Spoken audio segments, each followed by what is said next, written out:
Edouard, bonjour. Comment s'est passée la semaine et quelles sont les nouvelles peut-être des joueurs qui étaient un peu incertains en cours de semaine? Voilà, qu'est-ce qu'il en est par rapport au match de demain?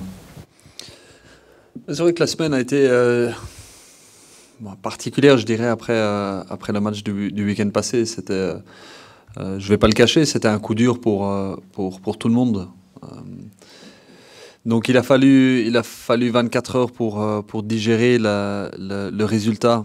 Et je dirais aussi quelque part un peu la contre-performance contre Union le week-end passé. Ça nous a aussi permis le temps, ou ça nous a donné le temps de bien analyser ce qu'il s'était passé pendant le match et de comprendre un peu le résultat. Et une fois que ça s'était fait, une question de réussir à très vite tourner la page. Je dirais que c'est une des beautés du foot, c'est que la vérité, c'est celle de demain. Et c'est celle du match et de notre déplacement au Berscott demain soir. Donc, c'était très important de réussir à changer l'énergie et à tourner l'attention vers demain soir le plus vite possible, mais aussi le mieux possible. D'être certain que la page d'Union était complètement tournée pour pouvoir se diriger pleinement vers le Berscott à l'extérieur, qui reste un déplacement, malgré ce que le classement pourrait faire croire, ça reste un déplacement compliqué. Il faut juste demander à Courtrai, Zult et OHL, qui sont les trois dernières équipes qui ont été au Berscott et qui n'ont pris à L3 qu'un seul point. Donc le Berscott, là, à domicile, il sort de 2 victoires et un nul. Donc on prend le match tout autant au sérieux que les autres matchs, et on est vraiment focalisé et déterminé de bien faire ça. Qu'est-ce que l'analyse du match contre l'Union t'a appris ou apporté, voilà, d'après coup, sur ce qui n'avait pas fonctionné ce jour-là? Il y a plusieurs parties, évidemment, mais c'est important aussi de souligner à un moment clairement la réussite exceptionnelle de l'adversaire. L'adversaire a fait un bon match, etc. Il y a aucun problème à dire ça, mais il y a un moment quand même où de mettre en avant le fait que le résultat était largement dicté, surtout en première mi-temps, par leur réussite, qui est, comme je dis, incroyable pour le moment. Le premier but, c'est une frappe qui est déviée. Le premier joueur croque sa frappe, elle rebondit sur le défenseur qui est au bon endroit au bon moment, et après 4 minutes de jeu, de se retrouver à 0-1. Mais ça joue vraiment dans les mains de comment Union veut gérer ses matchs. Donc voilà. Et puis le deuxième but, c'est en revoyant les ralentis, c'est même pas fait exprès. La passe vers Lazare qui marque. Donc c'est notre joueur qui, en taclant, dévie le ballon vers Amani et qui termine super bien après ça. Mais deux faits de jeu qui tombent en première mi-temps contre nous. Donc vraiment, il y a quand même une explication qui se trouve dans cette partie-là. Mais à côté de ça, il faut aussi que nous, on a pris responsabilité, on assume que notre contenu n'a pas été assez bon, on n'a pas créé assez d'occasions par nos attaques placées, parce que le match s'est donc transformé en ça, où Union, qui était content de nous laisser encore plus le ballon que ce qui n'était sûrement le cas avant le match. Et même contre 10, une fois qu'ils ont la carte rouge, en fait, quand il y a même 9 joueurs qui sont en dessous du ballon, c'est très difficile de se créer des occasions. Et on aurait dû s'en créer plus. À Bruges, la semaine d'avant, on s'en est créé beaucoup plus. On a été plus dangereux, on a été plus vif et plus rapide dans notre jeu. Et ici, malheureusement, ça n'a pas été le cas. Mais donc voilà, et c'est pour ça aussi que d'avoir dit après le match que c'était pas un match à perdre 0-3, je reste là-dessus, mais j'assume aussi pleinement, et on assume que nous aurons dû, on aurait dû proposer plus que ce qu'on a fait en tout cas. Et il y a un moment clé là qui est l'occasion pour Youssouf juste avant la mi-temps, que ce brin de réussite là ne tombe pas encore en notre faveur. Et on est confiant, je suis encore plus confiant aujourd'hui que la semaine passée, que suite à la semaine d'entraînement qu'on vient d'avoir ici, qu'on est plus proche de commencer à être plus efficace dans le rectangle adverse. Et à partir de là, on pourra commencer à enchaîner et à engranger les résultats positifs. Par rapport au secteur offensif, Bayo avait commencé les matchs une fois qu'il est arrivé, forcément après la trêve hivernale. Badji a commencé le dernier. Je voulais un peu savoir quel était ton avis sur ces deux joueurs-là? Est-ce qu'il y a une hiérarchie qui commence à se dessiner dans ta tête? Est-ce que tu es aussi content de ce qu'ils ont montré l'un et l'autre jusqu'ici? Le choix de faire jouer Youssouf contre Union était en partie dicté par la fraîcheur physique de Bayo. Il venait d'enchaîner plusieurs matchs où il a été titulaire, où il a très bien fait ça.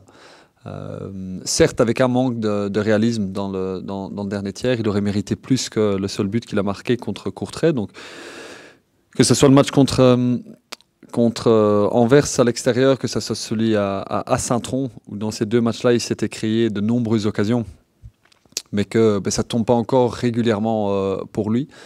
Donc oui, on aurait espéré pour lui plus de buts à ce moment-ci. Lui est tout à fait en phase avec ça. Mais ça vient après presque 9 mois sans jouer pour lui. À Gand, il a rien joué à Gand. La saison s'était terminée à Toulouse vers la fin du mois d'avril l'année passée, donc ça fait très très longtemps sans jouer. Et ici, on était arrivé à la fin de ces premiers blocs de match pour lui où il avait beaucoup joué. Il avait enchaîné beaucoup de minutes et donc il avait besoin, lui, de couper un petit peu pour ne pas risquer une blessure parce qu'on voyait qu'il commençait à arriver dans une zone rouge au niveau de sa charge où le risque de blessure devenait de plus en plus grand.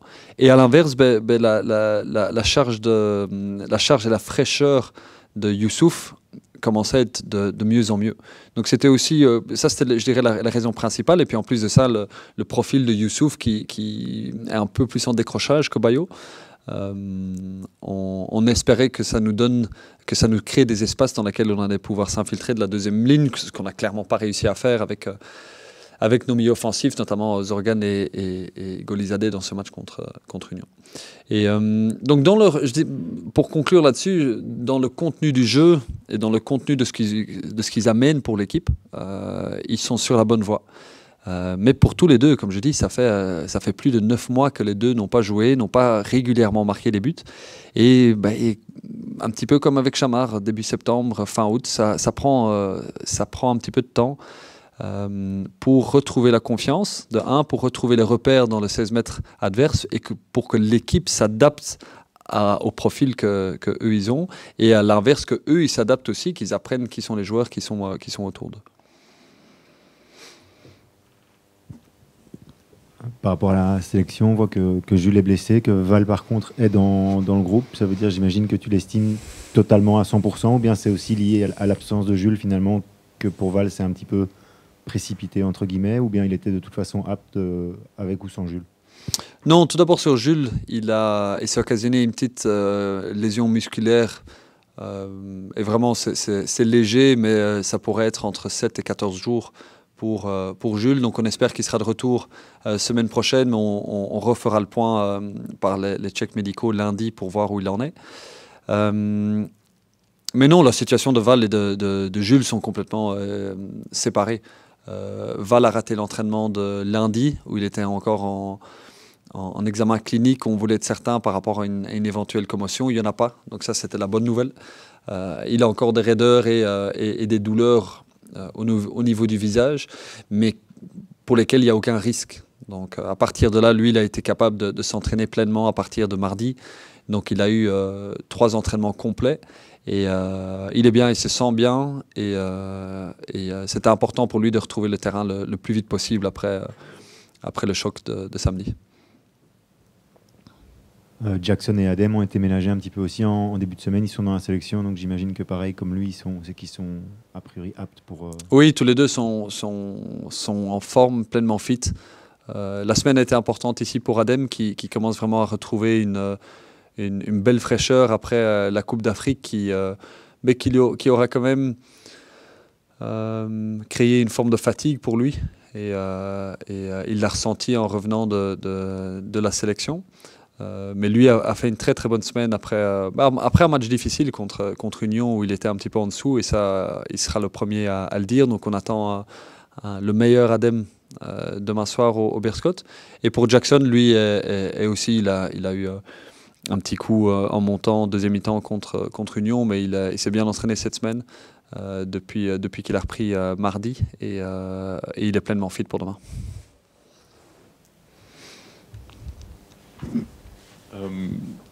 L'une des possibilités éventuellement, si Valentine ne joue pas, ça serait le retour d'Andréou. comment est-ce qu'il a traversé ces dernières semaines, ces derniers mois ce qui est logique aussi pour un jeune joueur, c'est de connaître parfois un peu des up and down. Comment est-ce qu'il a vécu justement ces dernières semaines? En plusieurs phases, je dirais. Il y a eu d'abord un premier contre-coup, mais presque, je vais dire presque surtout au niveau physique, un soulagement parce qu'il était arrivé au bout de ses ressources du moment. Il y avait une grosse fatigue de sa part et du fait d'avoir enchaîné autant de matchs en si peu de temps à une telle intensité, c'était très nouveau pour lui. Le niveau du championnat ici est complètement différent de ce qu'il avait connu la saison passée, que ce soit en termes physiques, en termes de l'intensité, en termes de la concentration qui est demandée. La marge d'erreur ici est beaucoup plus petite. Donc il avait énormément donné, ça avait demandé énormément d'énergie de sa part. Et donc il y a eu un soulagement, que ce soit physique ou mental, de pouvoir souffler un peu. Et puis c'était un moment important après 2 ou 3 semaines de ne plus être aligné comme titulaire. Après 2 ou 3 semaines de se poser la question presque de comment il allait gérer cette mise à l'écart. Et donc on a beaucoup parlé, on a beaucoup échangé avec lui parce que c'est la première fois il n'a que 19 ans, c'est la première fois qu'il se trouve dans cette position de devoir gérer une telle situation. Et le dialogue a beaucoup aidé, d'être certain qu'il soit dans le bon état d'esprit. Et le plus important, c'est qu'il soit prêt pour le prochain moment où il se retrouve dans l'équipe, parce que ça va arriver. Que ce soit pour une baisse de forme d'un des titulaires actuels, que ce soit pour une blessure, que ce soit par un fait de match qui fait qu'en un coup, il se retrouvera sur le terrain. Mais quand ce moment arrive, c'est ce moment-là où il doit être vraiment à 100% prêt, fit, frais, et pour ne pas juste dépanner en ce moment-là, mais pour rester dans l'équipe ensuite. Et puis le cycle s'inverse et ce sera à quelqu'un d'autre de devoir se remettre en question. Donc, et entre-temps, il continue à pousser, il s'est très bien entraîné maintenant ces 3 dernières semaines, et je veux que ces joueurs qui actuellement ne sont pas titulaires régulièrement créent une pression sur les titulaires, que ce soit Tchatchoua, que ce soit Andriou ou quelques autres joueurs qui sont dans cette position-là. C'est super important pour le niveau de notre jeu et pour le niveau des titulaires. Est-ce que tous les joueurs qui sont repris sont prêts à commencer, ou est-ce qu'il reste éventuellement une petite incertitude qui sera levée demain, ou que tu sais que certains ne peuvent entre guillemets que rentrer en cours de match et ne sont pas aptes peut-être à commencer et à jouer dans 90 minutes? Non, ils sont tous fit. Ils sont tous fit, sinon ils ne seraient pas dans la sélection, franchement. Tous dans la sélection, c'est un des points de départ qu'on a avec le staff sportif et le staff médical, c'est que c'est fit ou c'est pas fit, c'est noir ou blanc. 95% ou 85%, c'est pas assez que pour être sur le terrain. C'est à 100% fit, ou alors on a assez de qualité et on a assez de jeunesse aussi que pour toujours avoir un noyau qui est à 100%. Ouais.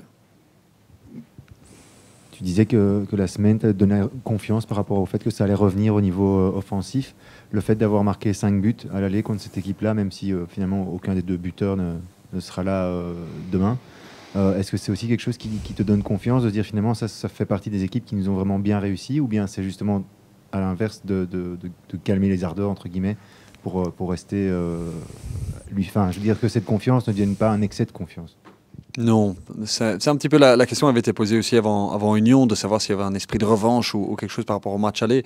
Mais de la même façon, ici, le match le match est loin, là, le match aller contre le Berscott. Et avec une équipe qui était fort différente de l'équipe qui jouera demain. Donc non, ça c'est pas quelque chose qui joue pour nous. Le plus important, ça va être le nombre d'occasions qu'on se crée. On s'était créé beaucoup d'occasions contre le club de Bruges. On s'en était créé beaucoup dans les 3 ou 4 matchs avant ça, où défensivement on s'était montré très convaincant. Et donc c'est simplement à nous avant tout à revenir dans cette phase où on se crée des occasions. À partir de là, le moment viendra où ces occasions sont converties et on peut, comme j'ai déjà dit, on peut recommencer à créer cet enchaînement de résultats positifs.